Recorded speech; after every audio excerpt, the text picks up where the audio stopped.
السلام عليكم ورحمة الله وبركاته. كبجمتوتا أردفتوتا سالحة يوتيوب جرتو نجا كيسني فيما الحمد لله نجا فيا كوتي سن اللي بكدرتن وتربي نجا فيا سنها تاسسو إجا أفتني سن أرجع جرتن وكوني أفريف كل ألم فراشي أفريف تراسي كل ألم كما كان سفرة في كرتاتي كان ولين جتشده جاهزة تجرى يمكن قبعة تجرى نموني بربادني lakkoofsa irratti argamu WhatsAppidhaan na argattanii bitachuu dandeessu jechuudha. Namoonni maatiidhaa fi iidiidhaa barbaadanii bifaan jira jechuudha. 412 hojjetamaan yookiin qophaa'aan jira. Kanaaf ajajadhaan isiniin jedhamaatii keessanii godina Jimmaa bakka kamiyyuu isiniif nan qaqqabsiisuu danda'a inshallah. Namoonni carqii duwwaa barbaadanis akkasuma immoo namoonni firaashii walitti barbaadanii firaashii fi tiraasii isaatii waliin barbaadanii argachuu dandeessu jechuudha.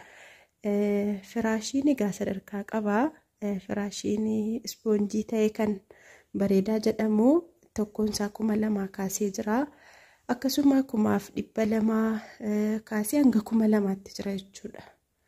Akkasiin isiniin jedha inshallah. Gosa hedduutu jira firaashiin sadarkaa qaba. Akkasuma illee tiraasiin 250 kaasee hanga 500 jira. Egaa sana keessaa isin kan barbaadan filachuu dandeessu. Fakkeenyaaf 250 300 400 500 jira jechuudha. Tiraasiin tokkoonsaa carqii malee. Akkasii carqiin immoo 412 yeroo ammaa kana carqiin firaashiin 412 7,500 sufraaf qircaatii wajjin immoo 10,000 baay'ee dabalee Ramadaan yeroo dhufu hedhu jechuudha. Carqiiwwan kana tasuma balleessanii turanii achi kaanii gatii isaa dachaa dabalanii fidan jechuudha. Duraan hangas miti gatiinsaa garuu badaa dabalee jira Ramadaanaaf jedhanii dabalanii. Akkasiin isiniin jedha. Egaa kan sanarra akkaataa hodhaatiin kan sanarra qannasus jira. 6,000nis jira. 6,500nis jira jechuudha. 7,000nis jira. Akkaataa carqii qinnaashiin itti godhamee jechuudha. Akkasiinis ni hojjetama. Garuu inni irra bareedaan irra gaariinsaa 7,500 jira jechuudha. 412 sufraaf qircaatii wajjin immoo sufraan meetira 2 garaansaa meetira 1 laastikii isaa andanyaatiin sufraaf qircaatii wajjiniin immoo 10,000 akkasiin isiniin jedha. Hordoftoota koo namoonni ajajachuu barbaadanii ajajadhaa heloo jedhaa.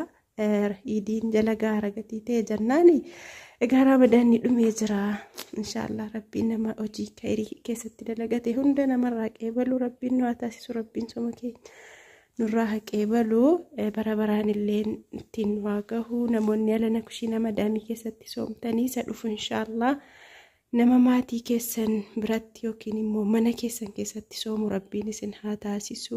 Waa yaaddan rabbiin waa yaannis waa yaaddanis hundumayyuu muraadaan nu haa gahu inshallah.